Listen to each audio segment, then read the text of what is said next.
دوسری جانب فلاحی تنظیم کی جانب سے پشاور کے خواجہ سراؤں میں رمضان راشن پیکج تقسیم کیے گئے ہیں۔ مہنگائی سے پریشان خواجہ سراؤں نے پیکج کو اپنے لیے نعمت قرار دے دیا ہے۔ کہتے ہیں مہنگائی نے ہمیں بھی بہت متاثر کیا ہے۔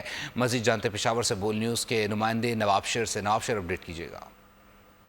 جی بالکل، عوامی نیشنل پارٹی کی فلاحی ضلعی تنظیم ملگری ڈاکٹران کی جانب سے پشاور کے خواجہ سراؤں میں رمضان پیکج تقسیم کیا جا رہا ہے۔ خواجہ سراؤں سے اس سلسلے میں بات کرتے، جی بتائیے آپ کس طرح اس چیز کو دیکھ رہے ہیں کہ عوامی نیشنل پارٹی جو ہے وہ راشن تقسیم کر رہے ہیں آپ لوگوں میں اور مہنگائی بہت زیادہ ہے؟ بسم اللہ الرحمن الرحیم۔ پہلے تو میں بہت زیادہ شکر گزار ہوں ANP والوں کی کہ انہوں نے اس ببرکت مہینے میں جو ہے وہ خواجہ سراؤں کا خیال رکھتے ہوئے ہر سال کی طرح جو ہے ان کے اندر یہ راشن ڈسٹریبیوشن کا جو ہے یہ کام کیا ہے۔ آپ کو پتہ ہے کہ مہنگائی کا دور ہے، جس طرح مہنگائی نے عام لوگوں کی کمر توڑ کر رکھ دی ہے اس طرح سے خواجہ سرا بھی اس سے بہت زیادہ متاثر ہیں۔ یہ راشن خریدنا آج کل میرے خیال میں کسی تنخواہ یافتہ شخص کے لیے بھی بہت مشکل ہے۔